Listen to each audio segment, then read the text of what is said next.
Okay. Let's have a great conversation. Hello, everybody. Welcome to the Survivor New York Bannerman Island Exit Interview Podcast. I am co-executive producer of Survivor New York, camera woman extraordinaire Naomi, and I am joined by our Lord and Savior, Chris Lord. How are you doing, Chris? Hello, I'm good. I'm doing great actually, seeing you guys. It's so I've been wonderful I've to been caught up with meet you. Laura in forever, so it just feels good that we're like seeing each other face to face and like chit-chatting again. And you look That's why I had to amazing. be out first. You missed me so much. You needed me to be the first interview. Exactly. So, Chris, before we begin with our illustrious guest, I just want you, as the creator and the founder of Survivor New York, for anybody who is tuning in who doesn't know a lot about SNY, maybe this is their first season, give us a little bit of backstory about why you wanted to do it, where it comes from, and what you're trying to create here in this wonderful, experience that we have in upstate New York. Well, long story short, I, watched Survivor from a very early age, and I would always look on YouTube like Survivor clips, and I finally ran into like these group of people that were playing Survivor games in Arizona, and they were filming them and making the episodes, and I thought, wow, that's so cool. I want to do that. So I messaged them on YouTube and was like, "Can I play?" So I went there and I played a game with John Fataha from Survival Challenge, and he told me that he ran his own Survivor game, which I then played the next year. And then after I did that, I said, you know what? These don't look too hard, so I should be able to do this. So the next year, I just kind of did my own little mock version game with some friends. And then the year after that, it was like the birth of Survivor New York 1, and it just kind of continued from there. So it was just like this small little legacy that grew from like just me like searching Survivor on YouTube. And now it's this whole huge thing, which is crazy to me every day. But I love it. I know. And speaking of, And I hate it. oh, yeah, I knew it. Speaking of survival challenge, speaking of this community, we have to introduce the most recently eliminated player, but someone who I adore and is, I think, a genuine legend. Some people are fake legends, and I think you're a genuine legend. It's Laura Holzwasser. Laura, hi. Hi. How's it going? I mean, it could be better. I could not have been out first, but it's good to be here with you and with Chris. So, living life. We live. Chris, I don't know where you want to start off, but I know Well, that you've been editing this season for like a year. Let's go wherever you want to go. well, I mean, I think we could start from the beginning. Like, Laura and I met each other in 2017 at Survival Challenge in Maine. I was like a tribe handler for her tribe, and we had great interactions even after she was voted out. We were still like chit-chatting in Maine, and then we continued our friendship when we got hit up to do this like Survivor game in Massachusetts. We actually went to Know It Alls together in New York City with a few people from Survival Challenge.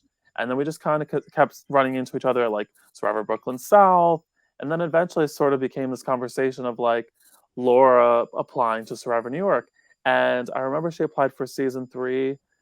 I think it was just not the right partnership that we wanted. That didn't work out. And then season 4, I'm not sure what exactly like happened for the production wise. Like I don't I think I think I voted for ever her. applied before. You did. Season 5 was my first time applying. No, you did apply. I did? I You think did season apply. 3. I think season 4. I don't think you applied. Who did I One, apply with? 1 or 2 seasons you applied and we didn't accept you. And I remember you saying to me that you were frustrated that we weren't accepting you and that this would be like the last time. I So don't I remember I kind of this. stepped my foot down and I said, Laura's playing. I don't care what anyone else on production says. I want her to play, whether Jordan, Alex, or Naomi didn't want it or not. I was just gonna say I want. Yeah, I'm not I mean, trying to to be throw fair, Naomi under I the think bus. you said that we were all like, yeah, I have no qualms with having Laura on this cast. Absolutely. Wait, I want to know who I applied with for Blood versus Water, if that was I the could thing. probably find it. I can Can go you back in the tell me? Because I have, archives. this is like I blowing will. my I will mind. look it up. I will Look find it We up have it on the because drive. I don't because remember. I have all the applications from every season from Oh God, I two don't want to know what I wrote. to 6. So I will find out. Yes, please find out.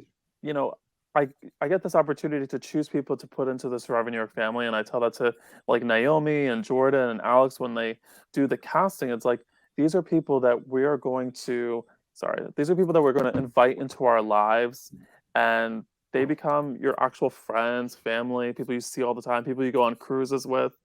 Um, so that's why I was like, you know what, I want to put Laura in there because I think I want her to be part of my Survivor New York family, even though like we're family in Brooklyn South and Durham. We're challenged. So yeah, that's what happened, and that's how Laura got onto the show.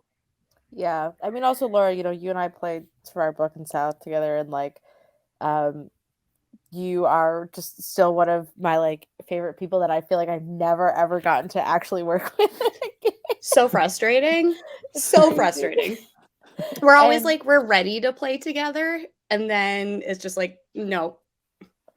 I know, and I think I was too mean in sequester when I played my LOS. I think I was really on one that night.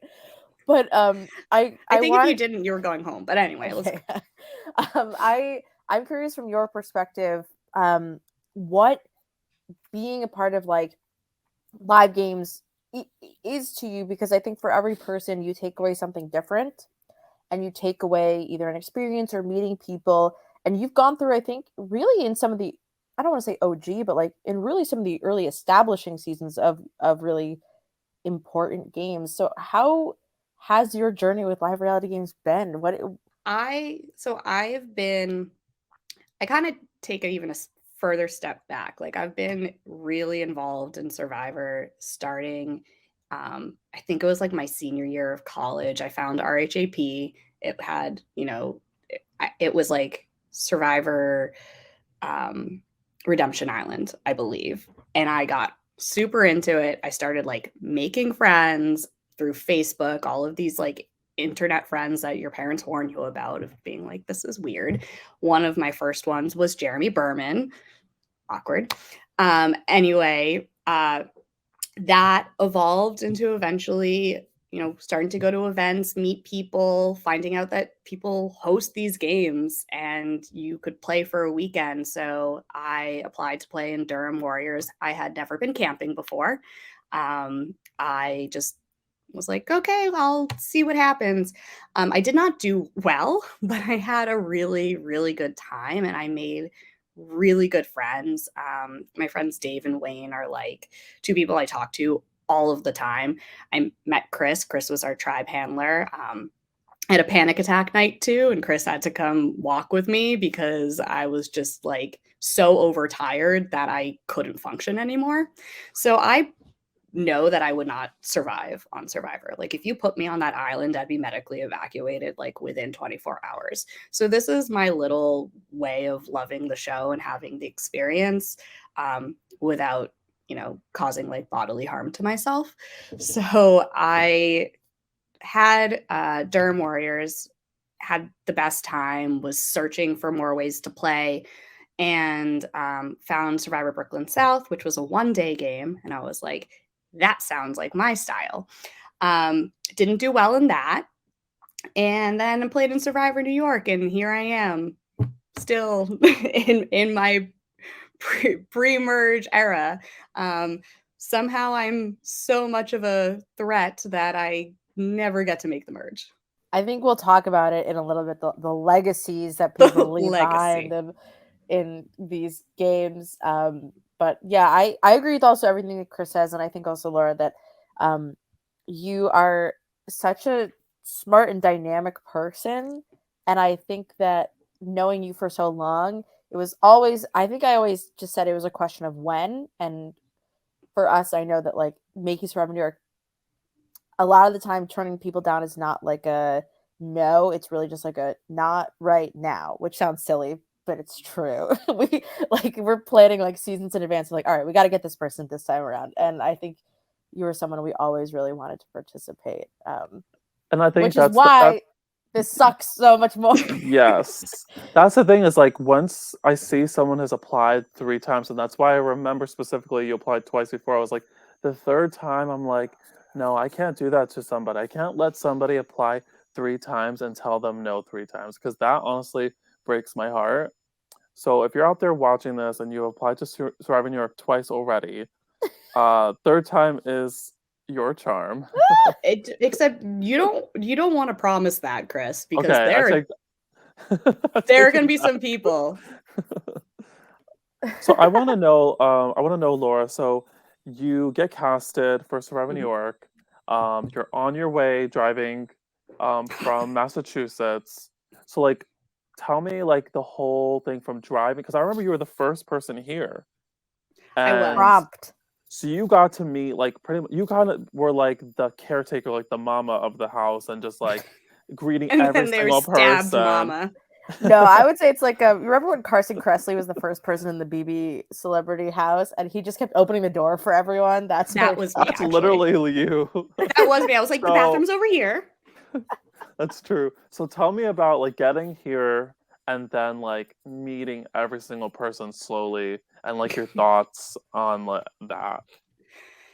Yeah, so I left early from Boston because I had no idea how long it was going to take me to get there. And I was driving by myself and I really didn't want to be late and I was very anxious. So, that's why I ended up being so prompt. I also didn't realize that not driving all the way to New York City takes like a lot less time. So I was like, oh, I am really early. Is it okay if I just stand in your backyard? Um, but I think I did get there around the same time as Danny and Kristen, at least not long before they got there. So they were the first two people that I saw. And funny enough, I had met both of them previously. Didn't know that they were going to be there, but had played in Survivor Brooklyn South twice with Danny and had met Kristen at various Boston, or at least one Boston Survivor viewing party that I had hosted a few years prior. I did not know she was a twin. And so after people were like, oh, is it you or your identical twin? I was like, do I know her? But it was the right twin that I had met. So it was one of those weird moments for me of being like, oh yeah, this community is not that big. Like there are so many people that love Survivor and there are people that play these games, but somehow it always comes back to like the same group of people. And so for the first two people to walk in, being like one person I know really well and one person that I've met like at least a few times, I was like, oh, okay, I wonder who else is going to get here. Uh-oh. Yeah, definitely. I do remember a few of the other early people coming. McKenna was one of them, and I did not know McKenna, and I was really excited to get to know McKenna. She was awesome, was like showing off her tattoos and just really personable and great to talk to. So I wanted to talk to her a lot more. Kayla was one of the earlier people. She was a little quiet at first, and then she got talking, and I thought she was so sweet. Davey walked in, and I commented, being like, "Are you going to play in those Crocs?" And he was like, "No, I played last season." And I was like, "Oh, never mind," because I hadn't watched. I know Andy. And that season wasn't out at that point either, I don't think. Or maybe No, it I was. think no, it was. it No, was. it was. It Oh. was The finale out. had just aired. Oh, that's right. Oh my And so god. Andy was lying about not having watched it. I really hadn't watched it. So I was like, Davey, how are you doing? You're playing in Crocs? And he was like, what are No, you girl. talking about? I was like, never mind. I think I knew he had played too, and somehow it just so those were Yeah. like the welcomes I really remember, because then people started coming like all at once and it was a little overwhelming. The train pulled into the station. Yeah. Yes. Yeah, I remember that specific moment. There was also one person, Ari, who walked in, who I have known for over 10 years and had no idea he would be there. I didn't know anybody in advance was going to be there, but especially weird to see somebody that's like, I know this person very well. and I've been friends with them for 10 years. And here they are, and now we're pretending not to know each other. Hi, how are you? What's your name? It was bizarre. Like, Ari has met my family. He was my date at a wedding once when I had an extra +1, actually +2. He came with his friend. I had 2 dates to a wedding. It was great. That's But cool. yeah, it was just wild to see all of these people that I knew really well and then be like, oh, and now I'm playing Survivor with them. Yeah, it's tricky. I think Yeah. I've also had I feel like people know my lore now. I've also had a first boot experience, and I really didn't know anybody. And I think that it's very difficult sometimes when you're an outsider, and then it's even more difficult when you know everybody, because then it's almost like your options get so shrunk down. I And I felt think, trapped. yeah, and I think part of why, this is the inside into the tribe building. You, Annie, and Ari were 3 people that we were never going to put on the same tribe. Mhm. And then I think you and Stan were 2 people, and you and Danny, for like the games you would play together, we weren't going to put on the same tribe. So then it, like, you guys kind of became like the building blocks of the tribe. They know too many people. Right. And well, it wasn't even Literally. a know too many people. I think it's exactly what you're describing, which is like, if we put you on a tribe with 3 people you know, you feel really trapped by the lack of potential. And so it's interesting because I think for the Asopa's tribe, where everybody else, Brienne is the only other person who has played games.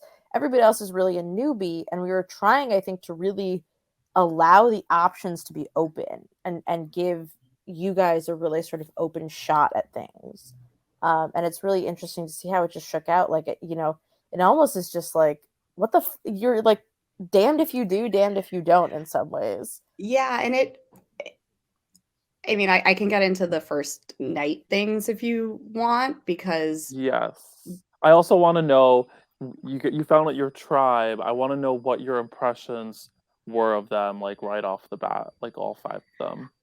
so I know I was called 5th because I remember seeing all 3 guys, and then I think it was Brienne, and then me. And when you called me, I was disappointed, and only because they were so far 4 people I hadn't really spoken to. And it wasn't that I was only talking to people I had met before. Like, I had been talking to a lot of people, but I felt like I hadn't talked to those 4 much. And then you called Kayla, and I was like, okay, cool. Like, I got Kayla. I know her. And then as you were doing the other tribes and just like sizing us up, I was like, okay, Sharif's like a massive guy. That could be helpful. But everything else, I don't know, something in my gut was like, this is not going to be a challenge tribe. Like, maybe brute force, but I don't know. I didn't have, too many, I guess, thoughts on the individual players until after we did that first challenge, in which we didn't win. It was Braun, and I was thinking, okay, Braun's like our only shot to win this stuff. We didn't win. I talked to the group. I thought I had it in with Brienne. Like, I really liked Brienne. I really liked Kayla. I wanted it to be 3 girls going strong. I could tell, Sharif and Edsel seemed real close, and I was worried that it would be like, oh, we need those big strong boys. Let's vote out the girls, and I didn't want that, so I tried to like get close with Brienne and Kayla. Clearly not enough, because also with the one world twist, I thought it was important that we were making bonds with other tribes, and I think my tribe was upset, or felt like not upset, but I felt like I was talking to other people more. I remember specifically our group was behind the tent, and the other 2 tribes were in front of the tent together. And I was like, this doesn't seem like a good idea. I feel like we should mingle. But then I was the only one who mingled, which was not good for me. I don't know if you remember this, Laura, but I remember how late people were up at night. And I thought that Yeah. was crazy at the time watching it happen. I also was not feeling great. I know Naomi had like obsessively texted before getting there, and one of the things was like, I'm not feeling well. I swear it's not COVID, but I don't Right. know if I should come. And I was like super nervous about sleeping. So I think I might have, I can't remember. I think I took NyQuil, and that's how I actually slept at all. Um, but yeah, nobody wanted to go to bed. Everybody was talking. Um, Even when people went into the tent, they were still talking. And the tent was sort of split into like sleeping sections of like, this is the green, this is the blue, this is the purple. But there was commingling. There was obviously people who knew each other, and I don't want to like blow up all their spots right now. Maybe it'll play out, but there were obviously people who were like whispering to each other. Laura, I want to know who was the loudest person that night. I don't If you can remember. remember. I fully He don't remember. snores. Okay. I don't remember. I think I might have worn like a thing because I was so nervous I was gonna snore because I had a cold that I put like a nose strip on. Oh god. I was like you said like I was the mom welcoming everyone. People were like, I have a headache. I was like, here's some aspirin. Like they were like, I can't sleep. I'm like, here's a melatonin. Yeah. And I'm actually curious, like, because part of why we wanted to do the day zero tribe twist was because we found that in season 4 and season 3, like, people were really trying to figure out the tribes. The season 4 cast, I think I've told this, they fucking asked each other what color shirts they had, and I had done this. I tried to be smart and not make people bring a bunch of shirts that they weren't ever going to wear. But then they figured out what I was doing, and like I think one of the tribes figured out who they probably were, and I was annoyed by that, and I still am. And so we decided, screw it, let's tell them right away. Let's let them know exactly who they're playing with. Do you think that if you didn't know your tribe at day zero, that it almost would have been either a help or a hindrance to suddenly be with that group of people and be like, oh, I didn't talk to Sharif, I didn't talk to Ed or whoever, and now we have tribal in an hour and a half? I think for me, it would have been a help. I doubt that would have been the case for everyone. I think personally, yes, had I not known and people not known, because I had people coming up to me in the first night saying, apparently you're a target because so and so and another so and so are telling everyone that you know everyone here. And had I been on the same tribe as them, maybe that wouldn't have happened. Or if they didn't know I wasn't on their, I don't want to be like spilling stuff, but I was annoyed because, and this is what my exit interview was all about, is like, I got there. I tried to like speak to new people, and next thing I know, I have people coming up to me telling me that I'm already the target on another tribe because they're being told that I know everyone there. And I was like, I just got here and I'm saying hello to people. Like, what do you want from me? Laura, I want to know, after, through the night and in the morning, do you feel like your relationship got better with the 4 people that you mentioned that weren't like so good when in the beginning? Yeah, I did. I think I have a really hard time like knowing who I want to vote out in these games because I get close to people and then I really like them. So in a way, I was like trying to not maybe get close to everyone so I could be like, that person's an easy vote out because then I don't have to feel bad about it. And to be honest, that was going to be Talk. Like, I hadn't talked to Talk, and then Talk came up to me during the game and was like telling me his, like, I felt like his life story, and I was like, I just love him and I'll do anything for him. And I was like, now I don't have a target. And I genuinely liked every single person on the tribe. And that's why I also felt like I had such a hard time, is I didn't have like, I think the cutthroat nature in me to be like, this and Brienne says it in the confessional, Kayla and I didn't throw out a name of who should go home. And it's because I genuinely liked everyone. I just wanted somebody else to tell me who would go home. I was like, hey, as long as the girls are strong, you tell me. Because again, I felt like Sharif was just this gentleman, very, very, and I still do. Sharif is a gentleman. He's very, very caring. He's a weasel, but he's very caring.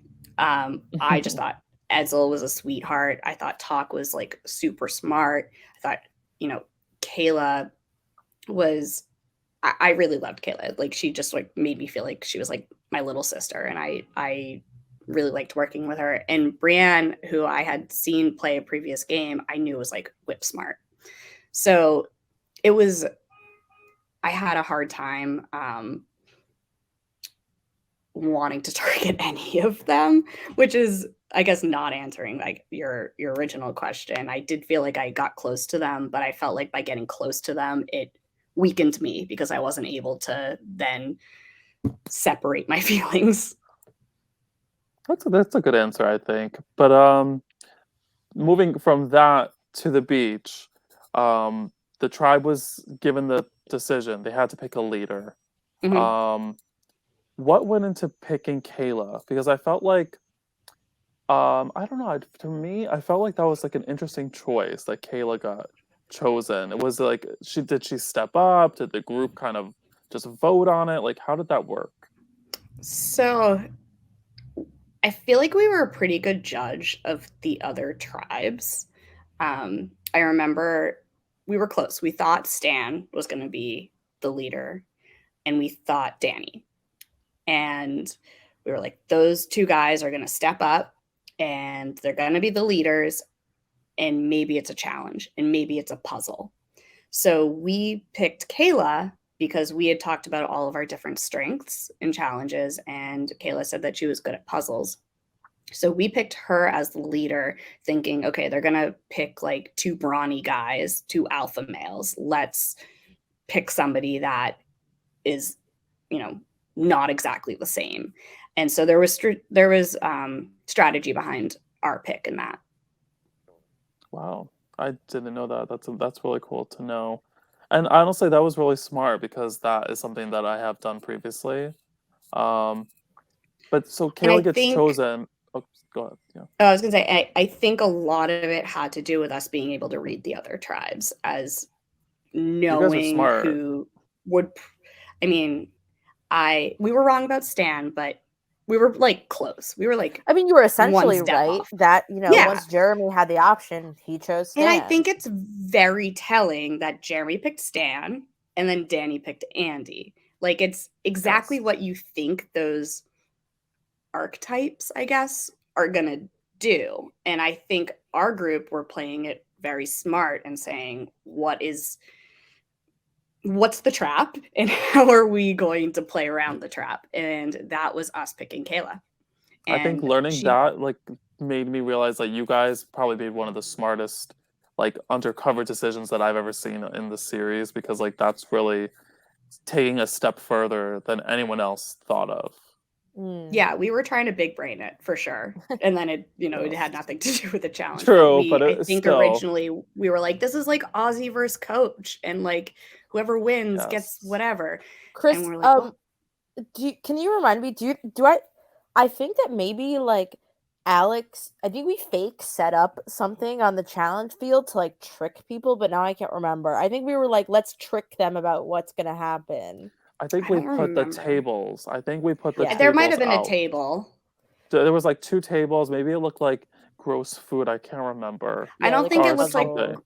I don't I think don't it looked remember like what. anything. There might have been tables out. Yeah. There We'll was go review something. the footage. Or maybe Yeah, not. At Alex's I house. Um, But I don't. think we were trying to fuck with you guys. I think we were trying to make you think it was a Well, you challenge. got us. Yeah. well, Laura, I'm a little bit confused because I feel like if you and Kayla had this relationship, why would she pick Brienne to make that decision? Like that was the next most shocking thing. I mean, you'll have to ask her eventually. I I didn't think I wanted to be picked because again, I don't know what this is going to be. I don't know if this is we're going to be going back to camp and having a decision. I didn't know if this was like we're switching tribes. I didn't know if this was there's a challenge and now you're up. The other thing I didn't know, I guess, was that Kayla thought Brienne was her number one. I wanted Brienne to be my number one. I didn't like fully trust her yet, but I wanted it to be the three girls. And so when Kayla picked Brienne, I was happy because I was like, okay, the three of us can like keep control, and then I don't have to be in the driver's seat. Obviously, that completely is not what happened. But in my mind, it was a good thing because I was like, okay, the three of us have, control of this tribe. We had talked about it, girl strong.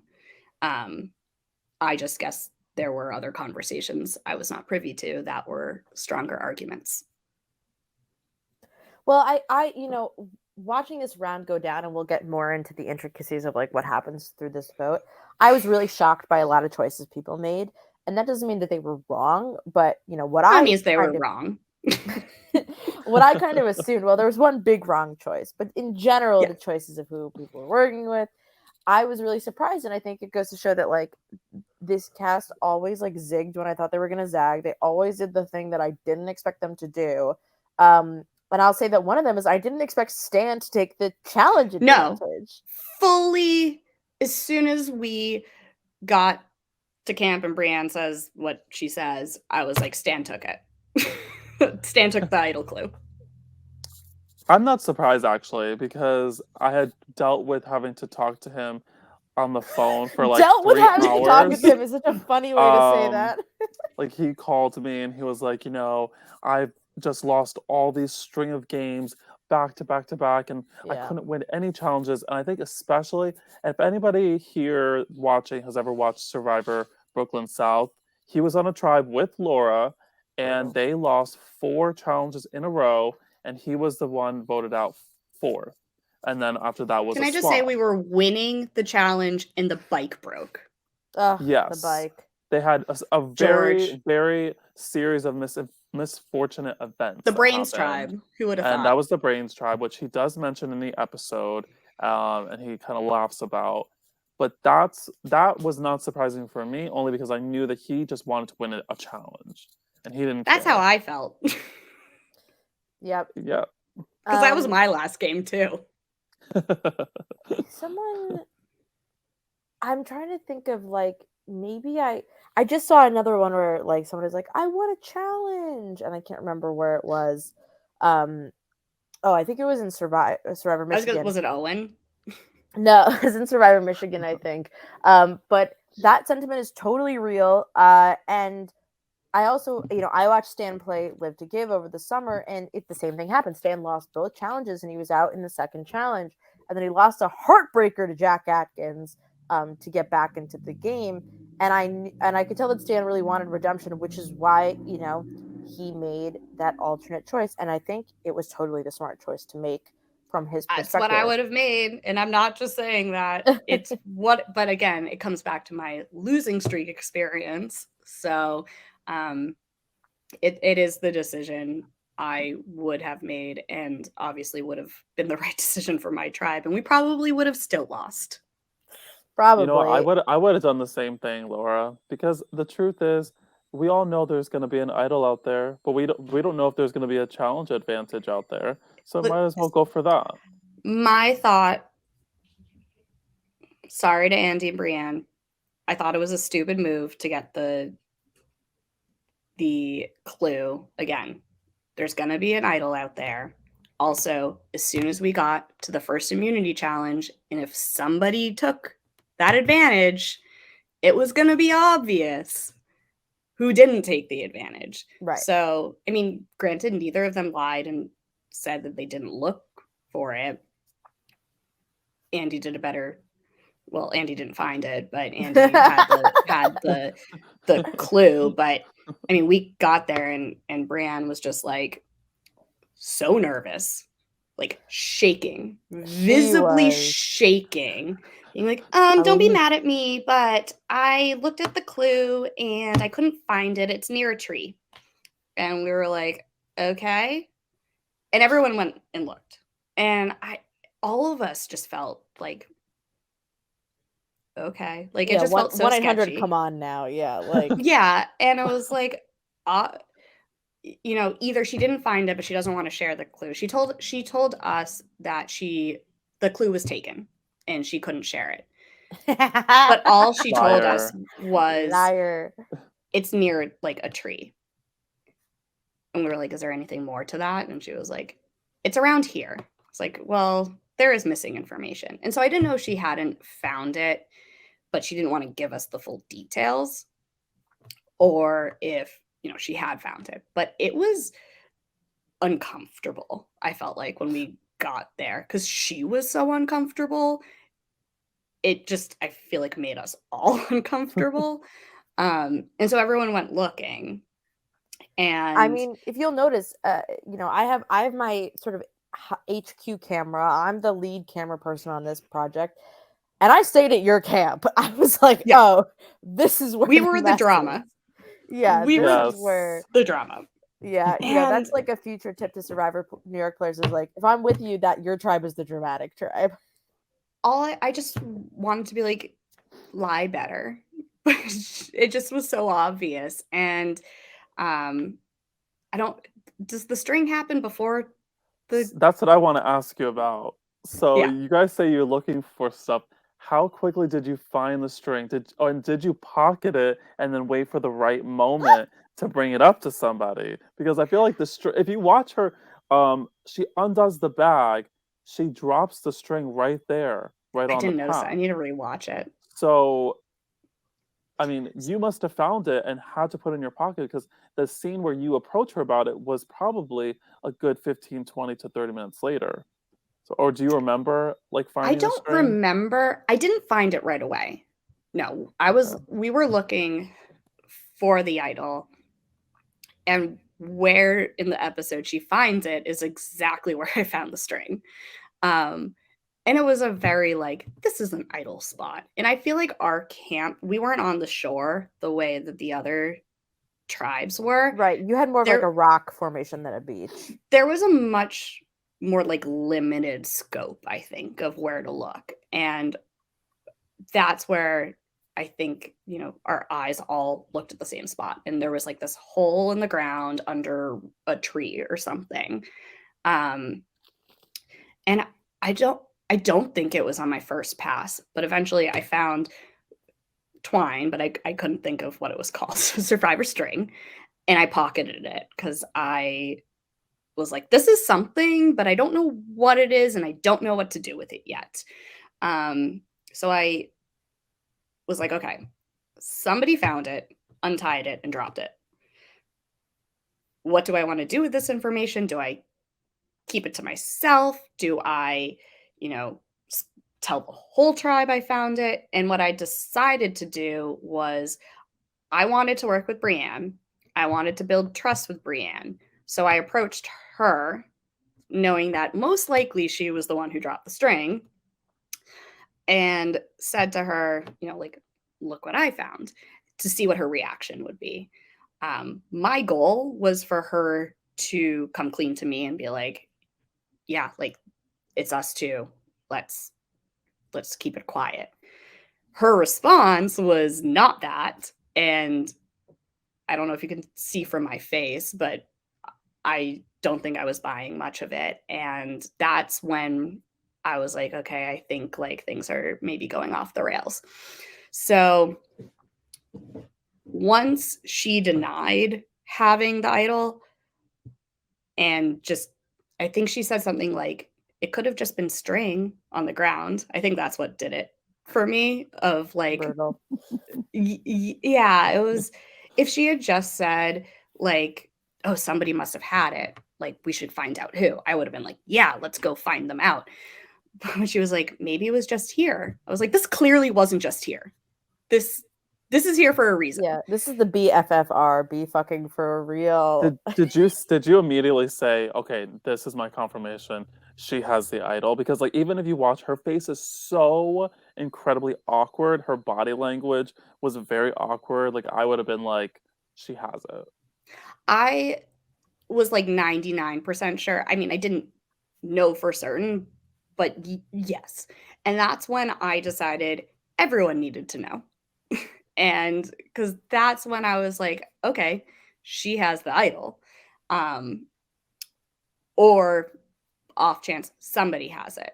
But at that point, I didn't feel comfortable. And I was like, it's time for drama. And I was just like ready to, you know, I wanted to work again with the girls. And once I felt like I was being very blatantly lied to my face when I gave this olive branch of like, let's work together. And you know what? Good on her lying to me if I'm not part of her plan. But to me, it felt um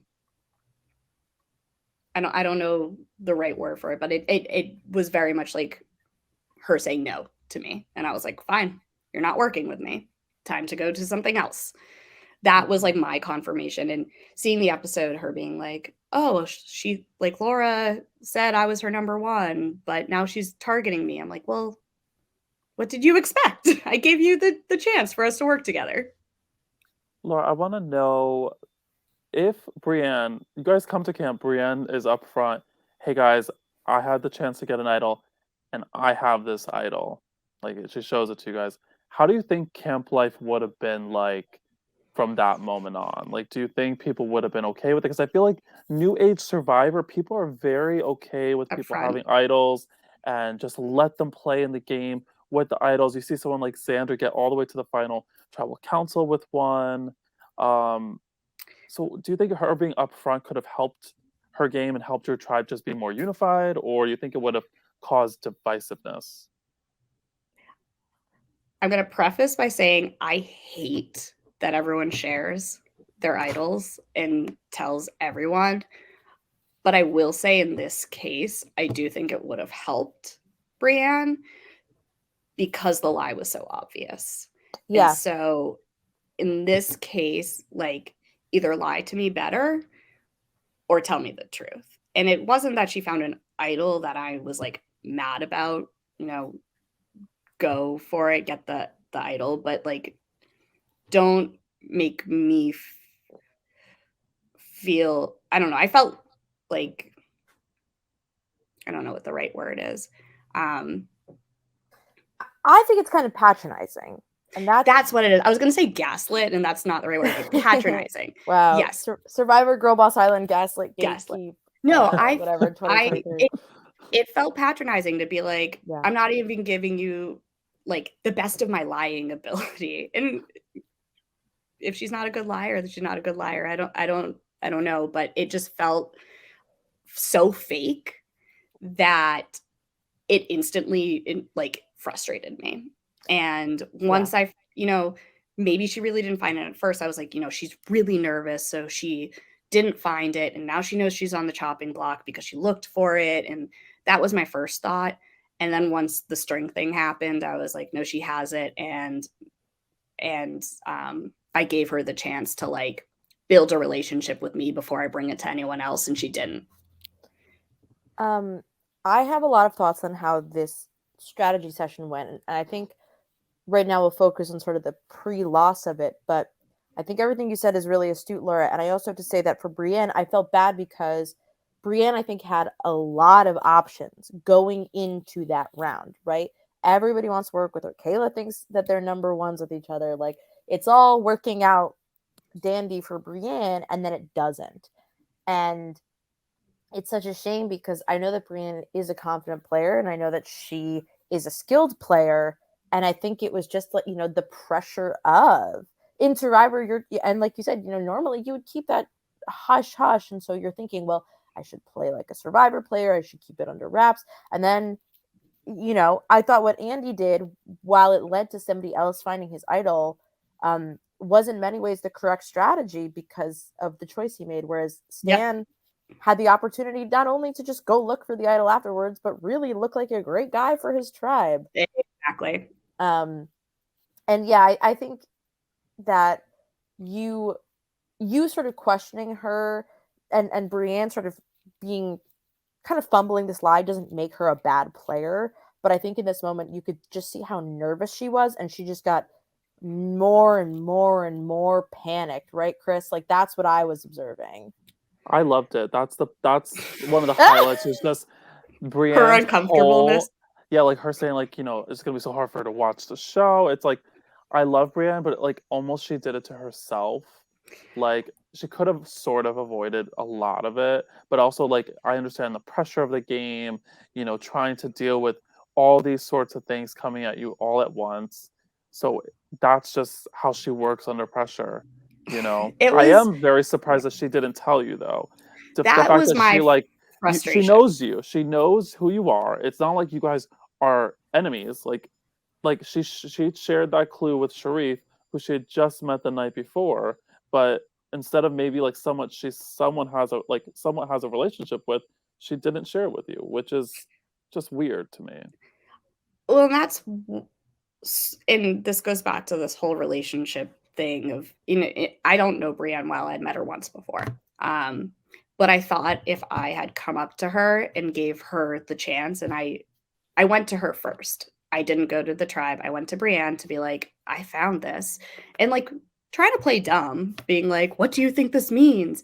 Giving her the totally open door of being like, don't tell anyone, but I found it.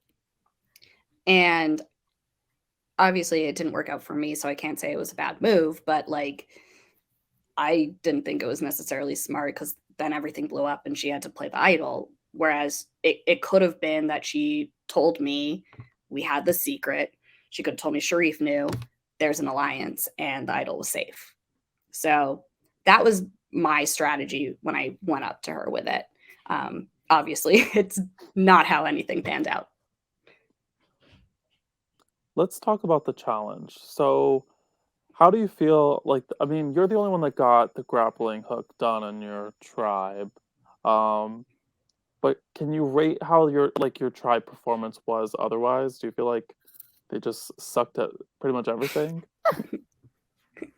Not that they like sucked at every no. I don't know.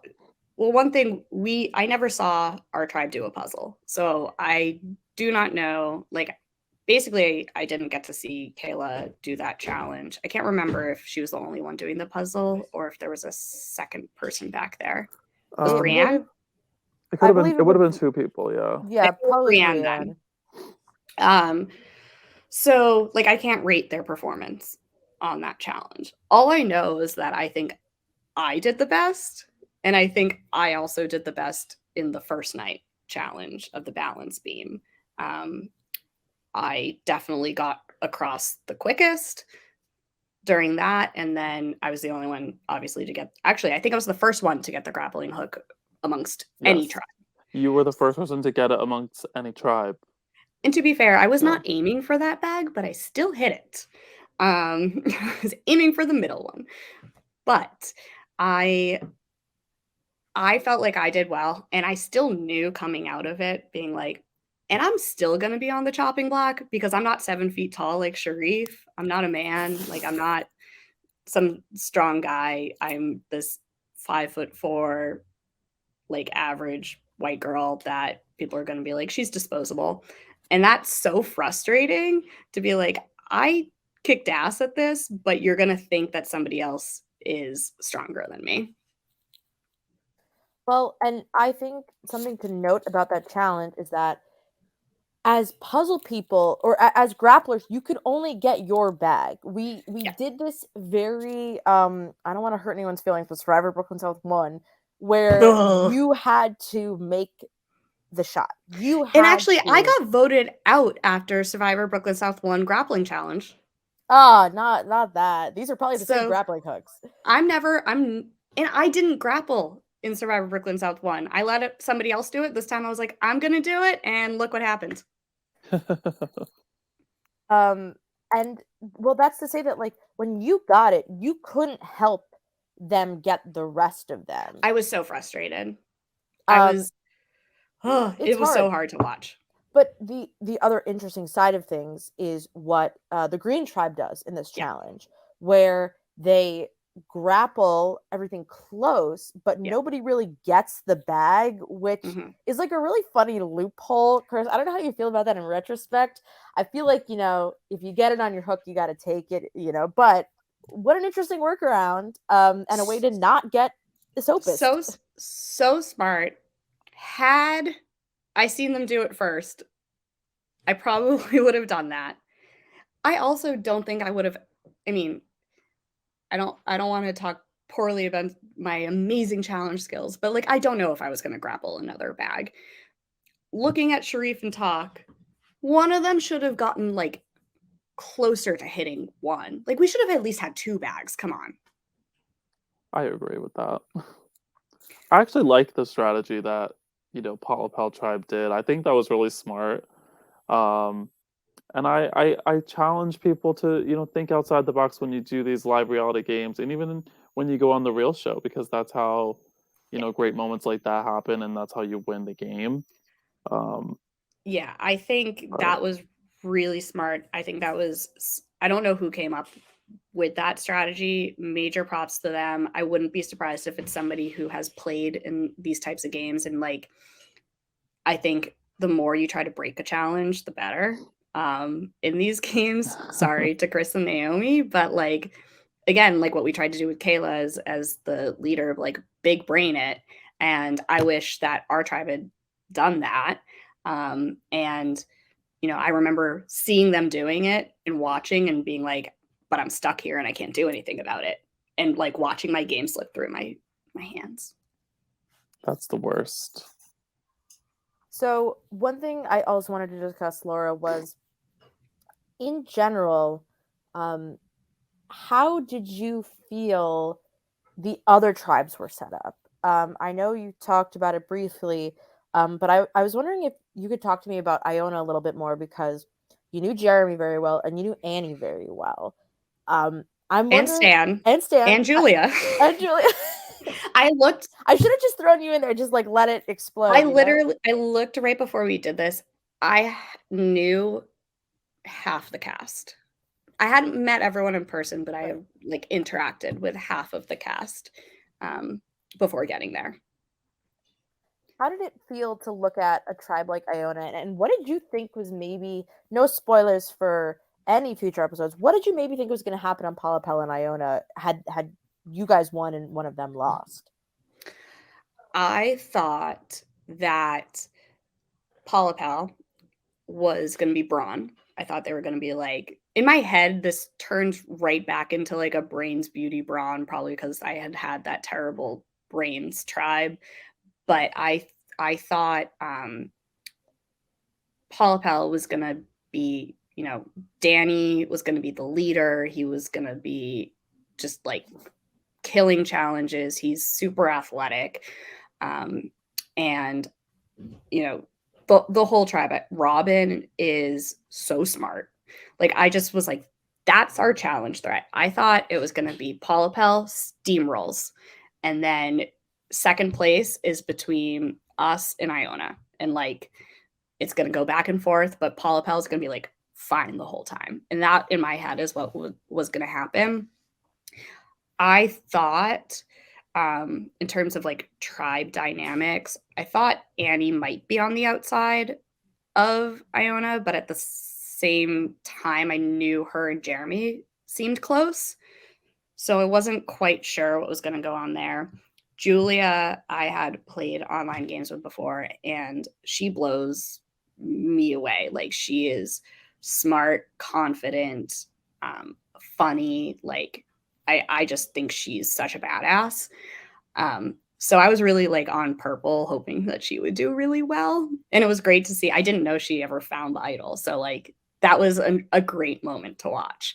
You never For me. knew, like, the whole, like, I or think did you find I out post found game? out later, but I kept mixing everything up. And honestly, like once I drove home, I was like, fuck these people. So I was like, okay, bye. But Oh, I watching their setup, and then Stan, obviously we had bonded over our Brains tribe just being terrible. I thought that actually Stan and Julia might get close, and I knew that Stan is very he's just like a upright guy, and he stands for what he believes in. And I thought having two Asian people on that tribe was going to be just like a very strong dynamic, and I was excited for that as well.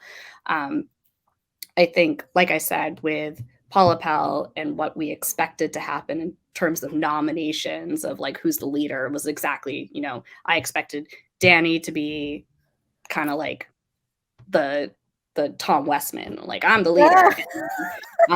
Very And that. he's like, I'm great at challenges and like very straightforward and like being competitive. And then I thought Andy, because he picked Andy, that would be strong. And then I felt like him and Kristen were gonna be this. I don't know the right. There are not that many like male female like duos, I guess, in Survivor. The only one I could think of was like Denise and Malcolm, which is not the right comparison. Yeah, I think that the way I would describe it is like Andy and Danny were connecting.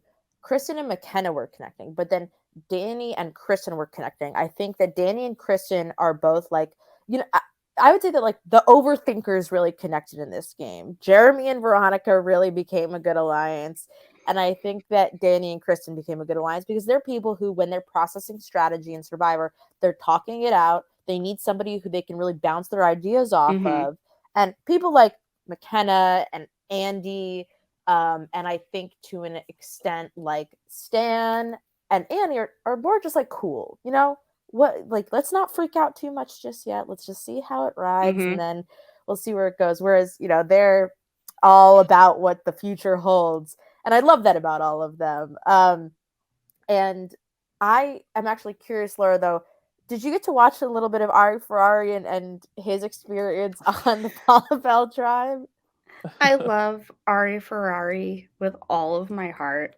And yeah, I did. And I can't remember who said it, but basically it was saying like Ari and Robin are on the outs. And I was just like, no. And like, I know, spoiler, I know what happens in the season, but like, I just seeing what that tribe dynamic was on film was really interesting, because Ari is one of like the most personable people that I've ever met. Like he could make friends with like a rock. It's just he's amazing. So to see him just be on the outside in episode 1 astounded me, because I'm like, how can you not just immediately love this person? But I will say I wasn't shocked just from the other vibes of the other players. When I say I felt like they were brawny, I feel like Ari is very social and like bubbly. And then I don't know if what he was giving was what the other people were valuing the most. And so it was an interesting dynamic. I think he was playing way, way too hard too quickly. And he was strategizing with every single person except for Andy. And he was, accusing Andy of having the idol. And he was not letting go of that in this first episode. I will say I did think not watch their tribe after. I didn't watch their session after the competition or the. I think that's the same. It's the same. It really is. And I agree with you, Chris. I also think that Ari played Survivor Philly, and he had played this before Philly. Yeah, this was his first game. Yes. And so something that I told him, because we were talking about this game, is like never be outside of the large group. Like if you're in a tribe of 6, I learned that the hard way. Yeah, be in a group of 3 or more. Don't ever leave into a smaller group. And I think that that's one of the mistakes that Ari's making in this early game, is like he's really sort of taking like McKenna or Robin and then not connecting as much with the other 2 men on the tribe, which makes it, I think, difficult to then really cement a foundation. I love Ari, though. I think 6-person tribes are incredibly hard because there ends up being like a vibe of the tribe, and there's not a lot of wiggle room. There's no wiggle room. So like if you are not in that core group that, you know, in our tribe that felt like there were like 3 different options of the same group, but whatever the tribe decides is that core feeling, um, it's so easy to just be like, "You're gone." Like, I don't know how to describe I how just agree with you. I agree easy with you. that is. Yeah. And it's like it kind of goes with what you say about like perceived leadership on the tribe. Like Mhm. that perceived leadership thing, that vibe could be thought of by multiple people. So that person kind of is like safe. And then maybe there's always like that secondary person. And I feel like on your tribe, it seemed like it was Sharif and maybe Ed right after that. So it kind of left the option to be the girls and talk, And it's which whatever the leader and their, like, number 1 values. So, yes, if I was on a tribe that valued one thing, I would be safe, but if those leaders value a different thing, then you're screwed because there's just yes. nowhere to hide. And those two liked Brienne because Brienne came forward with the idol information to Sharif. So it really let it be known that it could only be the three. And I feel like it's a little misogynistic that I feel like they just immediately, kept Talk safe. And I think it maybe has to do with him being male. Maybe I'm wrong. I don't know. Maybe I'm thinking about strength. But it seemed like it was very quickly like But you you or would think if they Kayla. were thinking about strength, they would have kept the person that did well in challenges. Well, and this But is like some again, yeah, I think this is also something that Chris and I talk a lot about when we make challenges, which is that we are trying to design a game for like all physicalities. And so grappling is like a tricky thing, but it doesn't take a strong person to grapple. It doesn't take a really fast runner to grapple. Right. And that's also what we try to emphasize in Survivor New York. And I hope that if anybody's watching this and is going to play Survivor New York in the future, that like we don't just make challenges for strong people, and we don't just make challenges for fast people or the strongest player. So don't expect that to be a part of how to sustain your tribe. You know, the strongest, yeah, biggest, tallest person. perceived strength and then reality is very different. And being Yes. a not a And very big person, and it's weird now that I was like older than a lot of people there. yeah. It just I totally it agree because that's why season 41 through 43 is, in my eyes, not the best era of Survivor just because of Yeah. how much focus is on getting a lot of like perceived weaker people out, and a lot of it ends up being women that are voted out. And you see so many more men making it to the merge because people are perceiving that they need those men to win the challenges when it's not always the case. yeah. Even in like Battle of the Sexes seasons of Survivor, the female tribes have done statistically better. So it's just kind of interesting that people would assume like, It's okay, well, it should be Laura or Kayla first because that's more like historically what Survivor players would do. And I'm yeah, still and confused it's why you. In that case, I'm so confused why you versus Kayla. And maybe you could talk about that. oh, I don't know why. Yeah. I think I was probably the more outspoken one and therefore more of a threat. And again, I said people on night 1 were telling other people that I was already a target on their tribe for knowing people. So I think that played into it. Um, I really, it's funny. I had the string moment, but Talk was the one who clocked that Brienne changed her pants. Yep. Was the one who went through her bag. Talk was like, "Should we go through her bag?" I was like, "No, but you can if you want. I'll go over here." And I was like, "I'm looking like from afar." So when Talk holds it up, he's looking at me, but I'm trying to just like make sure he doesn't get caught. Should have let him get caught. I mean, I think I still would have been voted out, honestly. Like, I think that um there's a moment that I'm talking to Kayla where she's like, "What did Brienne say?" And like, "What did Sharif say?" They were telling me Kayla's name, and I didn't want to vote at Kayla because it was very much obviously the like, we don't think she's as strong, and so we're gonna vote her out. Um, I was trying to protect her. It's interesting that as soon as my name came up, it was not protected. But you know what? It's an anybody but me type of game. Yeah. Yes. Well, and the other thing, Laura, that I kind of want to say is when I was watching this episode back, because Kayla also had messaged us on Instagram and sort of was like embarrassed by the idea of this episode, this first one, right? Because I do think it's a round where you talk and Kayla really get shoved to the bottom of the tribe. And I think that overall, while everybody's a little messy and a little scrappy, I don't think it's embarrassing for anybody because I think you guys are all, I mean, for you, like Laura, it took me so long to catch up to the strategy that you were pitching, which I do think was a good idea if the Brienne vote was actually going to go through, which was somebody needs to vote for Edsel because she's going to vote for me. I want us to vote for her. If she plays that idol, I'm going to catch the stray bullet. That was the other thing, is it was obviously me getting the other votes. So I was trying to tell everyone, if this doesn't work, worst case scenario, I go home. But we have the chance here to flush an idol. Now, I don't know Sharif is telling all of this, and this is the blind side that I missed. So good on Sharif, not just a pretty face. He really got me there. I was trying to think, okay, Brienne plays the idol, she votes for me. Now, if I vote for her, Kayla votes for Edsel, maybe the other two vote for Brienne, those get canceled out, then it's a 1-1. I was trying to figure out a way for it to be like a 3-2-1 with me at 1 or a 2-2-2 because I knew I was getting votes. I was not blindsided. I was just hoping and praying she wouldn't play the idol and that if she did, it could be a tie and we'd vote somebody else out.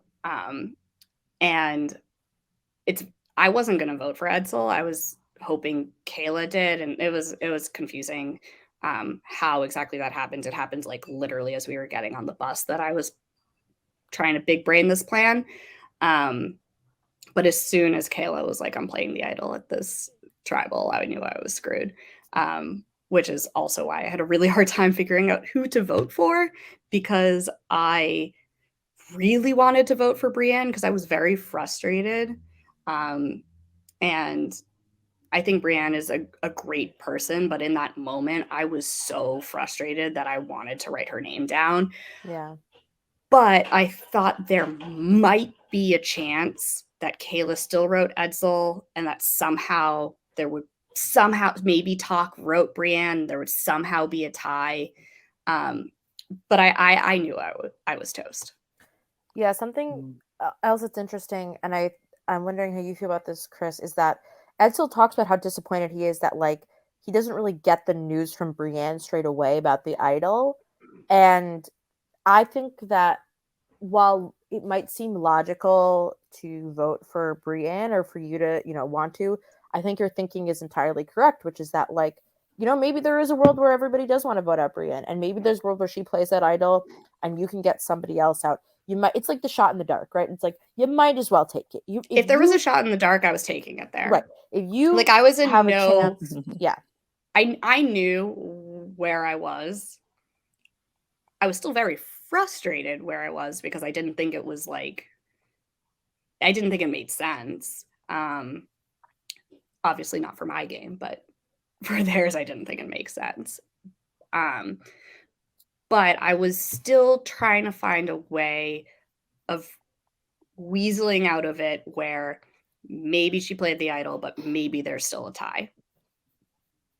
Or worst case scenario, there's a tie. She doesn't, or best case scenario, there's a tie. She doesn't play it, and then vote her out on the revote. Were you shocked that she played the idol though? Not after she brought it up at tribal.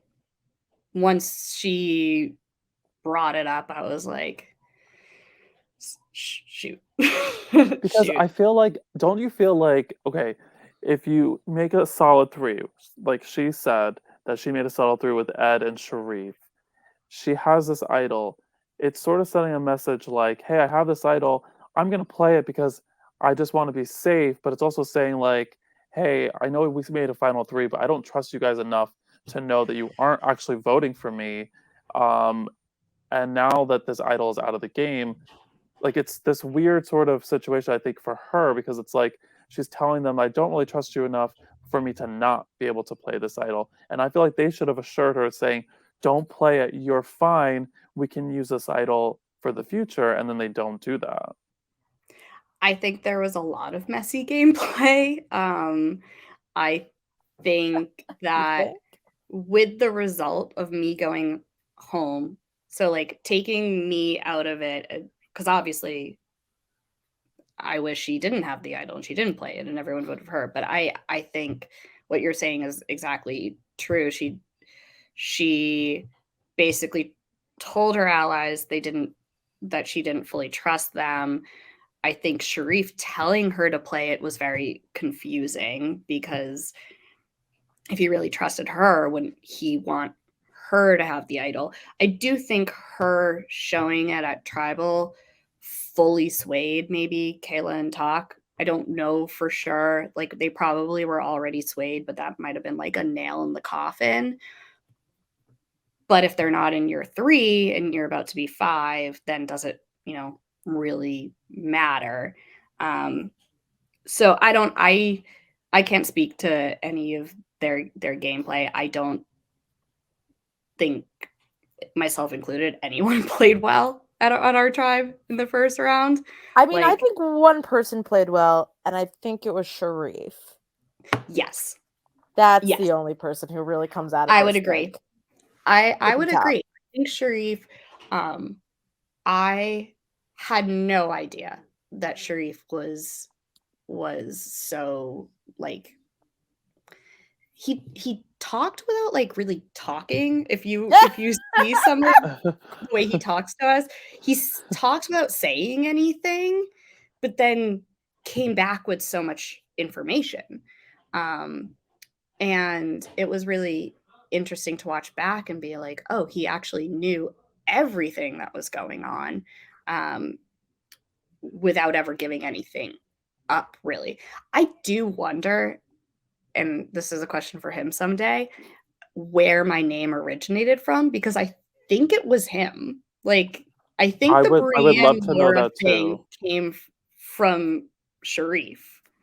Because There's no footage. There is literally no footage, Laura. Like, this is why I called him a weasel. believe me, if I there was, I would have put it in there. Like, I do not know where it originated, because obviously it had to be one person to put it out there, and I that's where I'm also, stemming from. Like, why you versus Kayla?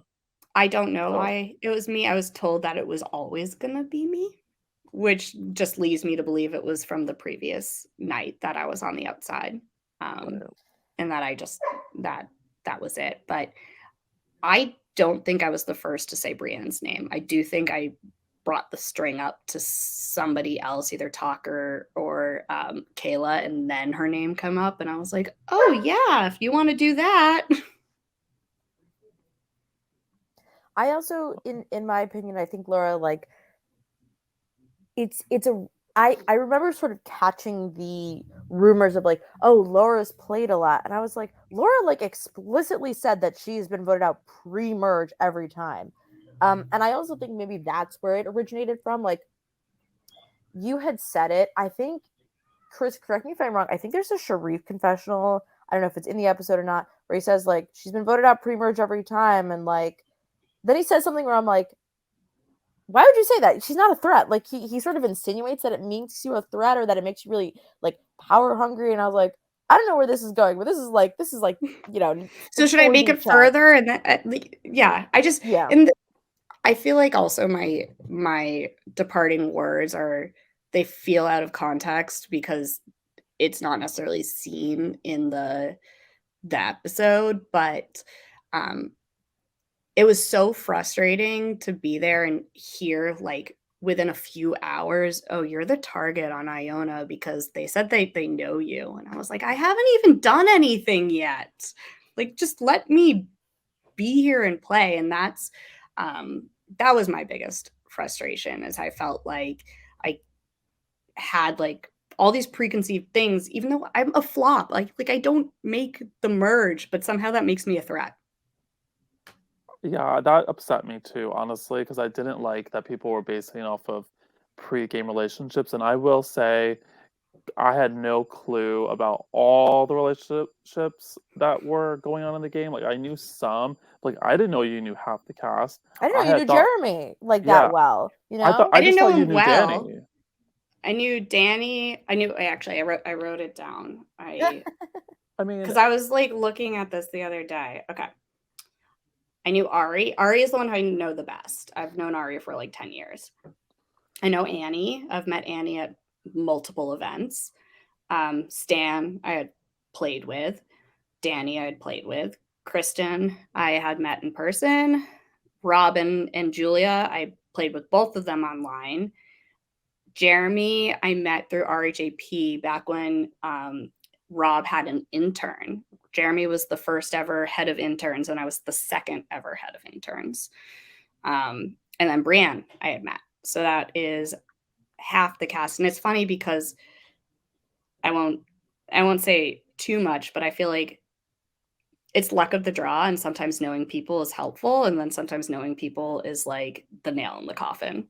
Yeah. true. And I've seen that happen in every game that I've played in. We have a good friend that might have brought up knowing too many people in their final tribal and lost because of it. Well, you know, Laura, the game that we played together when we played Brooklyn South 1, like, I knew so many people on that cast. And I I knew like had- 4. I maybe. had Jared. I had Maria was there. Remember Maria? Oh my Oh god. yes. Alex so and crazy. Jordan. I knew The- Daniel. I Actually didn't know remember you knew Daniel. Daniel and I had played in an apartment together. Funny. Played in a Jeff Marks game, legendary Jeff Marks game. And I think I knew. Oh, I didn't know Cam at the time, but like you know, now I know all of those people very well, Yeah. right? And I knew who Liza was, and that game was like I was so ready for it. I think like Alejandro was there, too. Like truly so many people, right? And Oh, it's like an iconic cast. it's a really legendary cast. I was there too. I You know were, you were yeah, and there. Chris was there. Wait, Chris and I Chris, did you stayed in an pregame? We stayed at- Airbnb with Liza. Yes, we did, and Funny. that's like the day before you had found out that like your grandfather wasn't your grandfather, and you were telling us the story. No. My grandfather. This is a whole other story. My grandfather's father was not his father, and I am not a Holzwasser. Yeah, it was Whoa. crazy. Like all the whole night, we were just talking about that for I was like 3 explaining. hours before the game. So I it had was just gotten my like ancestry. it We was didn't really sleep that funny. night. Yeah, we Oh, didn't. It I was knew funny. Stephanie Daniels. I knew Michael DeLucas. I had played Real Foot like maybe the summer before or something like that. I don't know. Like I had a crazy amount of knowledge in that game, and I was still voted out first summer I tried. But like it just And it wasn't meant to be. That was No. another thing. Yeah, but that I was was also like messy. I was also targeting the crap out of Liza, and they took it in stride and just turned that shit around on me. It was crazy. Yeah. But that's how it goes, right? Sometimes is that like sometimes it is bad gameplay, mostly for me, and then sometimes it is just like a weird moment happens, and then suddenly it's like it's you and you can't save yourself, and you're just gonzo.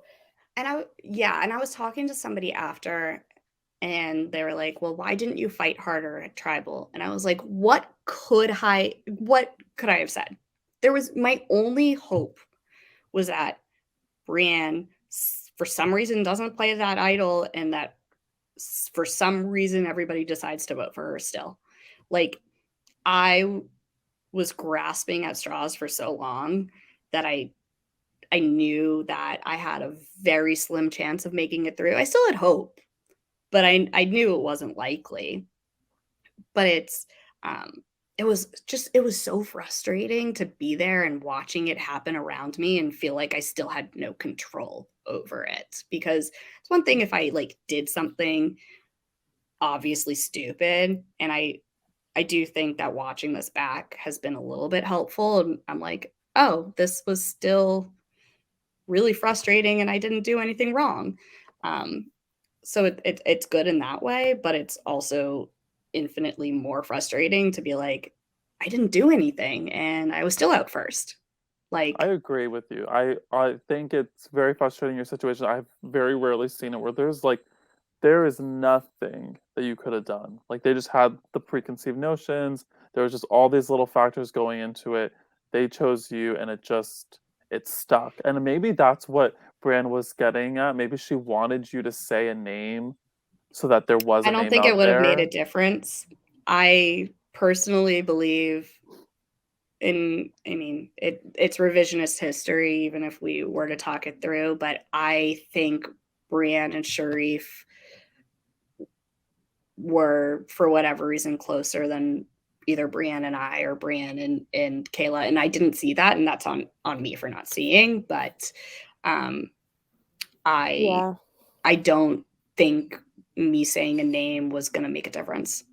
Well, and I think the other thing is there is the one possibility that I see saying, because it turns out you're in the clip with Talk when he's going through the bag, as you Yeah, I could mentioned. have thrown him, and Yeah. I'm throwing him under. I can't talk. Yes, you could have thrown him under the bus, but at the other side of that too is like, what if you throw him under the bus and you still go home? Well, then you've just sabotaged somebody else's game that you like for no reason. That's my other really And big that's issue hard. in these games. Is yes, I've played in a bunch of them. I've not done well in any of them, but I knew it was Talk's first game, Sharif's first game. I don't know if it was Edsel's, but it was Kayla's. And um, this isn't for $1,000,000. I don't want to like have somebody have a terrible experience and it be because I try to play dirty and like throw them under the bus. And I don't know, maybe it's not playing dirty, but it's just not who I am. And and this is why I kind of said this, like, I didn't want to get close to one person. So I had somebody I could feel okay about voting out. But like, I just, Talk was so excited to be there. And I didn't think that telling on him was going to necessarily save me. Like, his name wasn't even brought up. So why throw him under the bus just for his life to be miserable when the goal of these games are to have fun? This is, again, it's not for $1,000,000, and you make friends and it's great. But if I was out there on an island, which again I wouldn't survive, but if I was, I wouldn't be caring so much, hopefully, about people's feelings. But in this case, I could see my ship sinking, and I was like, why am I gonna just ruin somebody else's time? We didn't really get to express this in the moment because I think we are both very busy when these games happen, and Oh yeah. we don't get to spend the time that I think we would all like to with every eliminated player. But I, to watch that happen was really frustrating. Not, and I don't say that to diss, the 5 remaining players on Esopus, because I think they were all playing their own game.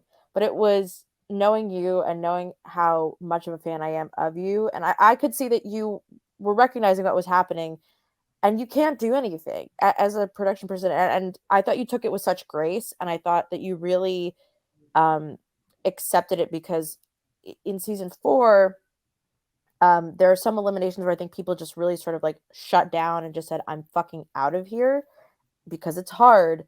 And I thought that you really like it was tough, but you still handled it with a lot of like grace and sort of empathy for these other people, like you said, who've never played before, It and want their was Yep. fun time. it was really hard, because if you're out, I mean, anytime you're out, doesn't matter how far in, but you're like, is it me? Do they not like me? Like, it's hard not to take something personally, and especially for a first vote. And in this situation, when I had done well at the challenges, and like, I still don't know really what I did wrong. It's hard not to take it personally, and to have people after the game like trying to be my friend. Like, it was rough, and it's still not easy. um but it is good watching it back and knowing that it wasn't personal. I mean, I still again, I still don't get it. I think I'm awesome and I shouldn't have been voted out first.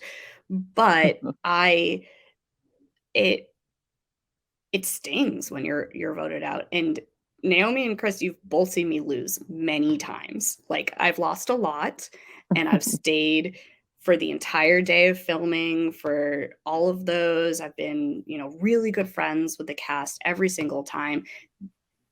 This has been the hardest one for me. Yeah.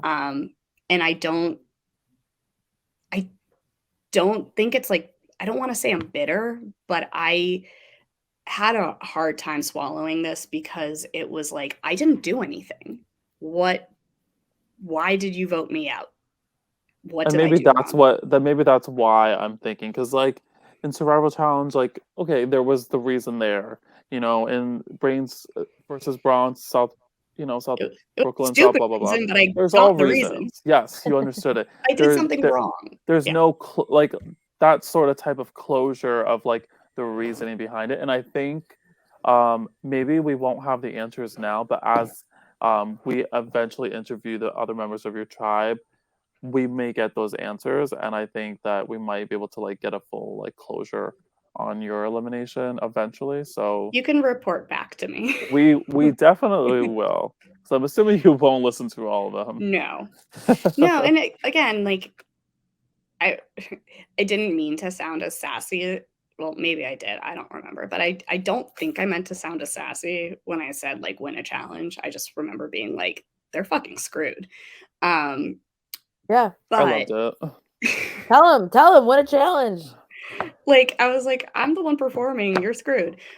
But I will say like I am very, very, very close with other casts. Like Naomi, we played and you were first out and I was of our tribe and I was not long after. Chris, we didn't even play together. You were my tribe handler. Like I'm not a bitter person, but I don't feel connected with I guess this cast in the same way because I feel like my game was taken from me before I could even play it. I think that's fair. I think every experience in these games, you're gonna feel a certain way. Like I've played many times myself, and I can honestly say the same thing. And I think it depends on like how you do, the environment. I mean, also think what you're going through personally at that time in your life could play some roles into it as well. Like I don't know what Yes. you were going through at that time in your personal life.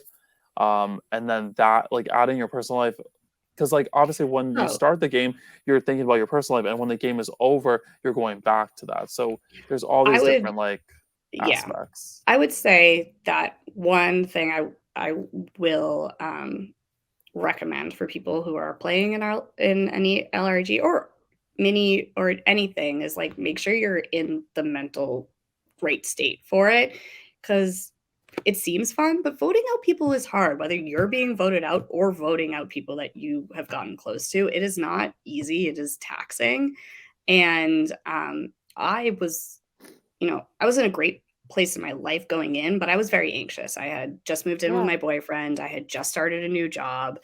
Yeah. I was Yeah. like all over the place. I mean, I tried to back out like 15 times, being like, I don't know if I should be there. My head is all over the place. And I don't know if that is exactly why I didn't do well in the game, but I do think it made it harder for me to swallow. Um, Mm. because I came from Boston, I drove 4 hours, I was already stressed, and I added this extra layer of stress just to be voted out first. It like was really hard to swallow.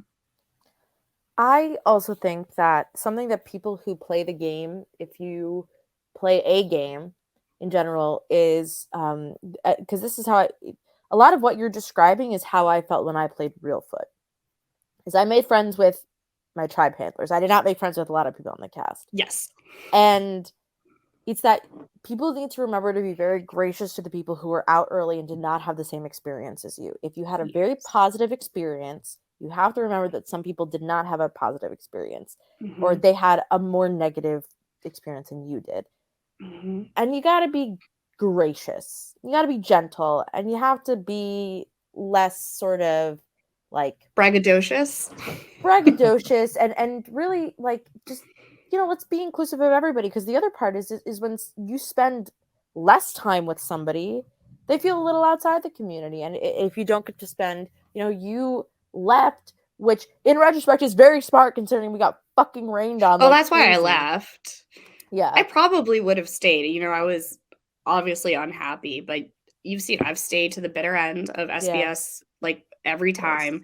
If it wasn't gonna be like a friggin' monsoon and I live 4 hours away and again Yeah. had just moved and all this other stuff, I probably would have stayed. Yes. Yeah. And I feel like maybe some people would have thought that you stayed, like you left because you were upset, but I'm glad that you did leave only because of how bad it would have been for you, and it would have screwed you over for like your job and everything. So I would looking have back, like been I more understood. miserable. Yes. Yeah. I did stay for like another 4 or 5 votes, and I Yeah. talked to those people. You know, and I do feel connected to those people more so than others. Um, but it's yeah, if you've ever been out early in a game, um, I think it does feel like you're an outsider, and And that's not fun. I do want to say, I think over the years, because I've been out early before too, and I've also seen sort of like how um, relationships happen, and how those players are treated. And I feel like going forward with Survivor New York, I really want um, to put someone on the production team that is solely in charge of taking care of the people that are pre-jury, just Yeah. because it's such an emotionally taxing thing for you to play the game that you love so much. You get out there, you spend this money and this time to get there, and then you get voted out, and it's like all the production just stops talking to you. Your tribe immediately I will shuts say down, that doesn't was even look at you anymore.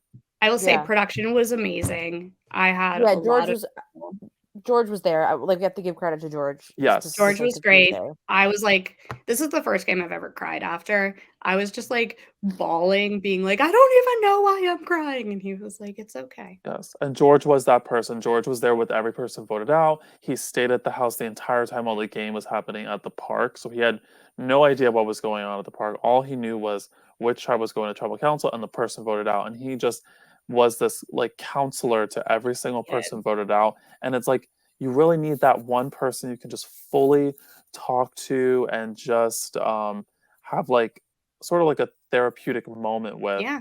Yeah. because you need to get it all out. And once it's all out, I feel like you feel better. But if that person was not there, and this has happened in previous Survivor New Yorks, and it's also happened in other live reality games for sure. I Mhm. mean, I've experienced it. I'm sure you've experienced it. But you get voted out, and it's like you're kind of dumped like Yeah. garbage, and Yeah. you're just like, okay, you're out. Here's your shit.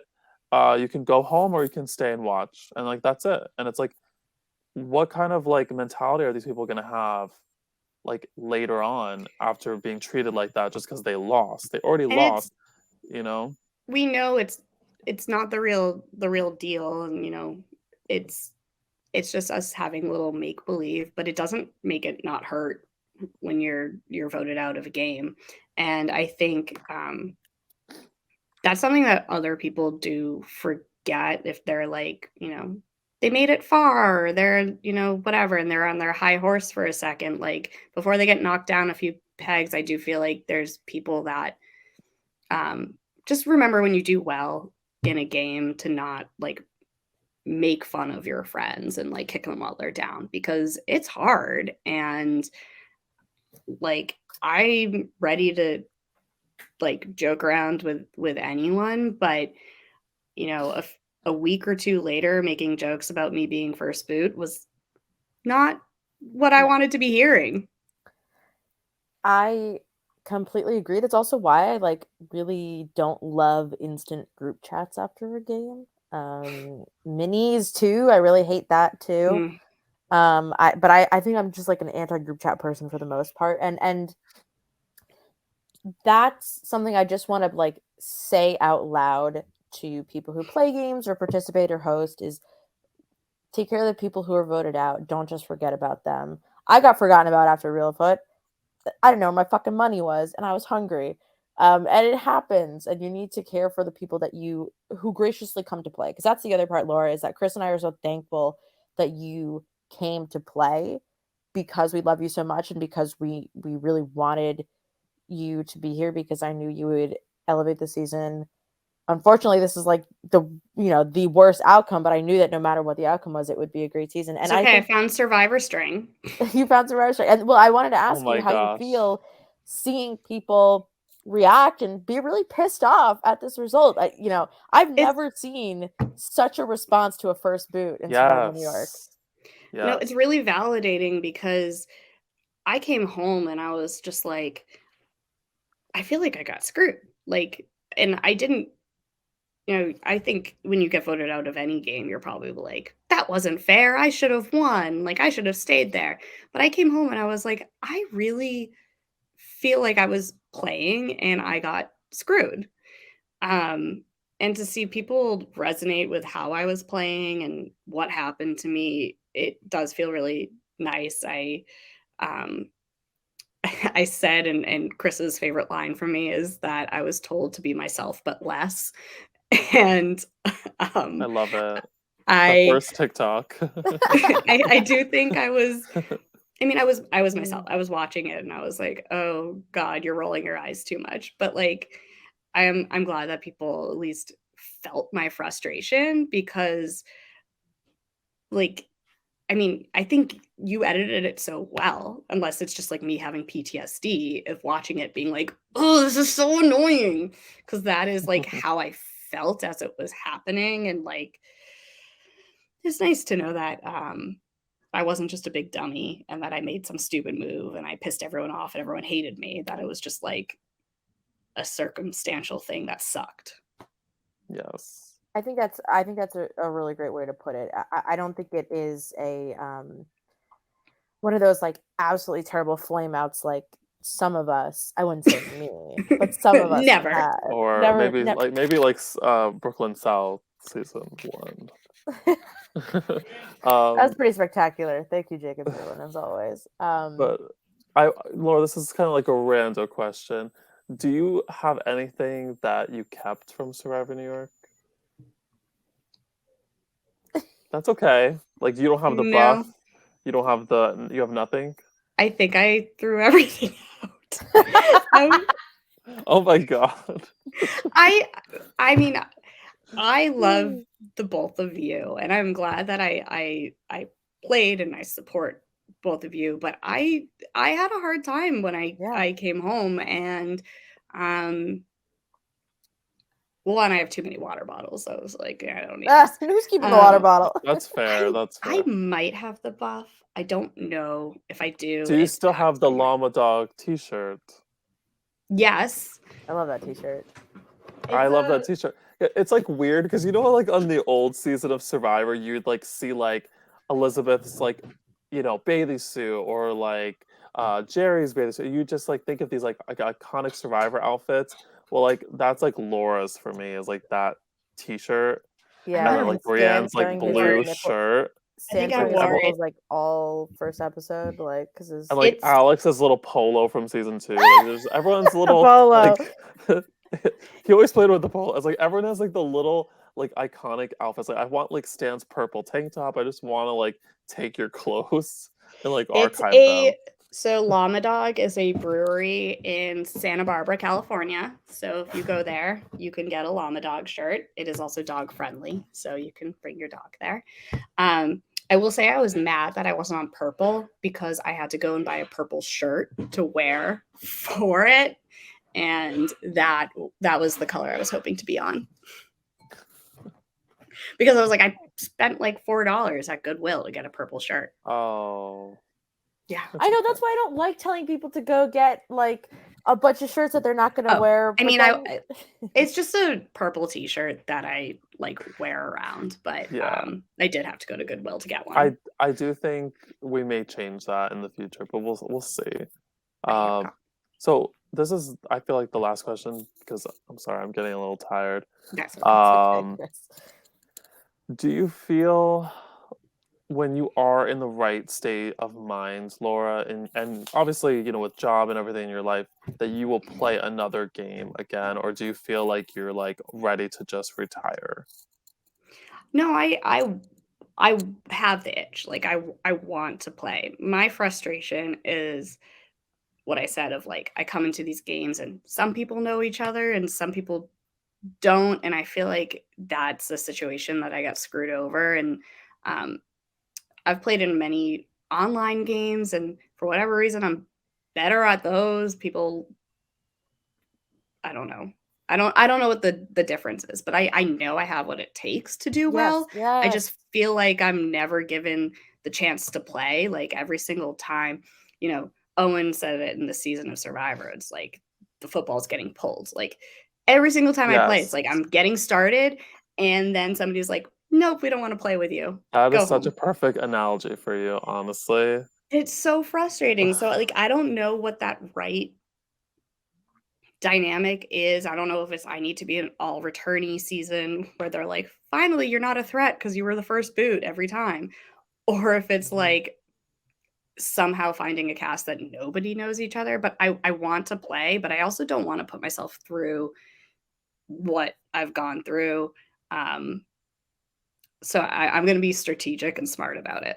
I 100% agree with you. Like I totally know what you're saying, and I think at the right time in the right game, you're gonna see yourself like go from first boot, first boot, first boot, and then it's just I've Okay, I've seen only it been so many first boot times. Yeah, it's once. not Don't first say boots, that. Chris. Don't. Hang on. Okay, wait. You were Pretty first much, pretty much, boot. pretty Okay, you were much. second. Okay, sorry, you were second boot in Yeah, we're Brooklyn not talking South. about that Okay, one. okay. Sorry. And then you were like, what was that? Like the sixth boot in Survivor Challenge, whatever. But anyway, you're gonna Yeah. see yourself like go from pre-merge like all the way to the final tribal council. I feel like that's what always happens in these types of games. So like just the right next game, and I think you're gonna be there. And I will say I feel like I've gotten a lot out of the games that I've played, and like you mentioned, Survival Challenge, that was the first one I did, and I was an early boot, but I did so much more than I ever thought I would be able to do, and I made these amazing lifelong friendships. And Yeah. SBS, I was out early, but again, like great friendships. I would say Survivor New York is where I have like still a gap that I need. Like I Yeah. need to get something more out of it because I at the moment it's lacking. That's fair. Some people take first boot so hard. Some people take it like not so bad, and I don't mean taking so hard like you're crying, Laura, or like in a bad way, but like I think, in my opinion, like it's how you overcome it because a really skilled survivor player and a really skilled just human being takes it yes, and allows themselves to grow from it. And I think you certainly like I are think you not did somebody who's that. taking it the wrong way, not taking it in the I nosedive. also I also think as bad as I feel in the moment, it's very selfish to ruin it for everybody else by having, you know, a terrible reaction. I don't want to ruin for you, both of you. You've spent a year working on this project. Like, yeah, I'm going to go home and talk shit to my boyfriend, but I'm not going to like ruin this experience for everyone who, you know, the people who went far, probably a life-changing experience. Like I think that that's another piece of being a gracious loser, which I'm getting good at being, I guess, is to just, you know, let everyone have their moment. I think that's valid and Yeah, very well said. Is there well any said. like last things you want to say, Yeah. Laura, before we Um, end this? I will say it did feel better that they had a hurricane afterwards. So Personally sent by you because I think it came yeah, from that area. I think it started raining as I was driving home. So that that did help. Um, no, it's you know it sucked and it was not easy to rewatch, but I do think it validated my feelings, which makes me feel a little bit better. But I do think I have unfinished business. Um, and I do think that uh, Esopus gave you some good YouTube or TV, whatever. So hopefully they provide more entertainment, I think they will. but Yeah. not as entertaining without me. Very true. Um, it's totally true. Well, I think that's it, you know, for the show. But Laura, I'm so glad you were here and thank you for talking with us because it's a hard experience to relive. But also thank you for just being a friend and still being part of our Yes. lovely Survivor New York group Well, chat and always being there with us. I love you both. And so I would be here even though I hate everyone else. I'm kidding. Well, to anyone who's listening, make sure to subscribe Survivor New York on YouTube. We're on TikTok. Chris is making TikToks. Oh my god. Yes. Wow, he's totally Gen Z, you guys. It's crazy. And we're on Instagram at Survivor New York everywhere. And don't forget to check out Davey and Mark just did a recap episode with Austin from Survivor Michigan about episode 1. So we're gonna go listen to that if you haven't already and hear what they have to say about the season. Please make sure to subscribe on Silent Podcast. Check us out everywhere you get your everywhere your podcasts are sold.